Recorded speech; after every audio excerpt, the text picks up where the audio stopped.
गर्मी का सितम, डॉक्टर का मरहम। जौनपुर में हीट वेव से निपटने के लिए साल्वेशन हॉस्पिटल तैयार। क्यों खास है डॉक्टर विवेक श्रीवास्तव की सलाह, लू और हीट स्ट्रोक से बचने के अचूक उपाय। सेहत से समझौता नहीं, जौनपुर के विश्वसनीय नाम साल्वेशन हॉस्पिटल से खास रिपोर्ट। देश के साथ साथ जौनपुर में भी पारा 45 डिग्री के पार है। आसमान से बरसती इस आग ने लोगों का हाल बेहाल कर दिया है। ऐसे संकट के समय में सही डॉक्टरी सलाह ही आपको गंभीर बीमारियों से बचा सकती है। आपकी इसी चिंता को देखते हुए आज हम पहुंचे हैं जौनपुर के प्रतिष्ठित साल्वेशन हॉस्पिटल, जहां जाने माने चिकित्सक डॉक्टर विवेक श्रीवास्तव मरीजों को राहत पहुंचाने के साथ साथ बचाव के गुर भी सिखा रहे हैं। सबसे पहले तो मैं सभी लोगों को आगाह करना चाहूँगा कि टेम्परेचर जब 40 के ऊपर जाने लगता है तो ये हमारी बॉडी उसके साथ सामंजस्य बैठाने में थोड़ा तकलीफ आने लगती है। उसमें दुनिया भर की डिहाइड्रेशन सबसे बड़ी चीज़ होती है, जिसमें डिहाइड्रेट होने लगती है बॉडी। ये हम एडल्ट की बात कर रहे हैं। जब आप बच्चों की बात करते हैं तो बच्चे तो और कोमल होते हैं और उनको हम स्कूल बोल रहे हैं, भेज रहे हैं। स्कूल जाना एक प्रक्रिया है जो नहीं हटाई जा सकती, लेकिन कम से कम हम उनको हाइड्रेट करके रखें। पानी, प्रॉपर पानी घर से दिया जाए और पानी साफ़ सुथरा पानी हो। और ये भी देखा जाए, कई बार देखा हम लोगों ने कि बच्चे गए और स्कूल से आ रहा है, कंप्लेन आया कि वो बेहोश हो गया। तो हाइड्रेशन का ज़रूर ध्यान दिया जाए कि बच्चे पानी प्रॉपर पी रहे हैं कि नहीं पी रहे हैं। और उसके बाद कुछ भी सर पे रखने के लिए कुछ ऐसा हो, चाहे हैट या कुछ भी, सर पे डायरेक्ट हीट से बच्चों को बचना चाहिए। और हम गार्जियन से भी बोलेंगे कि वो बच्चों को डायरेक्ट हीट के कांटेक्ट में ना आने दें। जौनपुर के कंधरपुर क्षेत्र में स्थित साल्वेशन हॉस्पिटल आज जिले के लोगों के लिए भरोसे का पर्याय बन चुका है।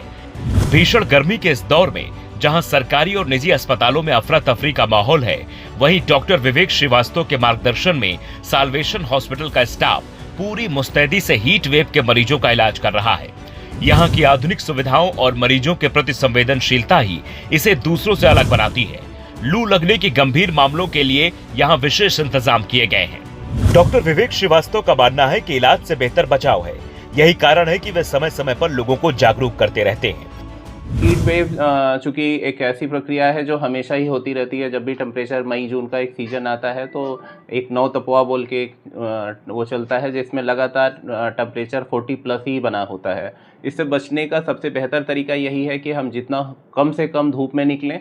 सेकंड, हम जितना हो सके अपने बॉडी को हाइड्रेट करके रखें और ठंडी चीज़ों से बचें। नॉर्मली आदमी क्या करता है, गरम जगह से निकल के आया और फिर तुरंत ही कोल्ड ड्रिंक, आइसक्रीम या कोई ठंडी चीज़, क्योंकि तुरंत ठंडक से उसको लगता है कि रिलीफ हो रहा है, या ठंडा पानी आया फ्रिज से निकाल के ठंडा पानी पी लिया, जिसका side effect immediate side effect है। और जहाँ तक रही बात कि अगर किसी कोई हीट स्ट्रोक का भी रिसेंट केसेस हम लोगों के यहाँ हॉस्पिटल में आना चालू हो गए हैं। अभी एक मैनकाइंड के मेडिकल रैप हैं, वो भी अभी 2 दिन पहले रात को दिन भर उन्होंने वर्किंग किया और वो आए और उन्हें सेम कंडीशंस, ब्रीथलेसनेस और एकदम अल्टर्ड सेंसोरियम में वो आए।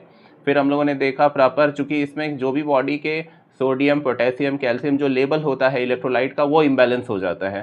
तो सबसे पहले उसको मेंटेन करना है। तो नॉर्मली अगर घर पे है लोग तो इलेक्ट्रोलाइट रखिए या ग्लूकोज रखिए। बच्चे हैं छोटे तो आप ज़रूर ग्लूकोज पिलाइए। एटलीस्ट 1 गिलास ग्लूकोज का पानी दोपहर में ज़रूर दीजिए। और हो सके तो उनके वाटर बॉटल जो लेके जाते हैं उसमें ही आप एक चम्मच अगर ग्लूकोज डाल देंगे तो वो भी उसके लिए काम करेगा। कम से कम एनर्जी बनी रहेगी ताकि उनको नौतपवा का उतना असर ना आ सके। साल्वेशन हॉस्पिटल में न केवल इलाज होता है, बल्कि मरीजों को एक ऐसा वातावरण मिलता है जहां वे जल्द ठीक हो सके। बेहतरीन नर्सिंग स्टाफ और डॉक्टर विवेक के सालों का अनुभव आज जौनपुर के हजारों परिवारों को राहत दे रहा है। अगर आप या आपका कोई भी अपना धूप की तपिश से बीमार महसूस कर रहा है तो साल्वेशन हॉस्पिटल एक सुरक्षित विकल्प के रूप में मौजूद है। साफ है, इस भीषण गर्मी में आपकी सतर्कता और डॉक्टर विवेक श्रीवास्तव जैसे विशेषज्ञों की सलाह आपको सुरक्षित रख सकती है। अगर आप भी हीट वेव के लक्षणों से परेशान हैं तो देर ना करें, साल्वेशन हॉस्पिटल जौनपुर से संपर्क करें। स्वस्थ रहें, सुरक्षित रहें।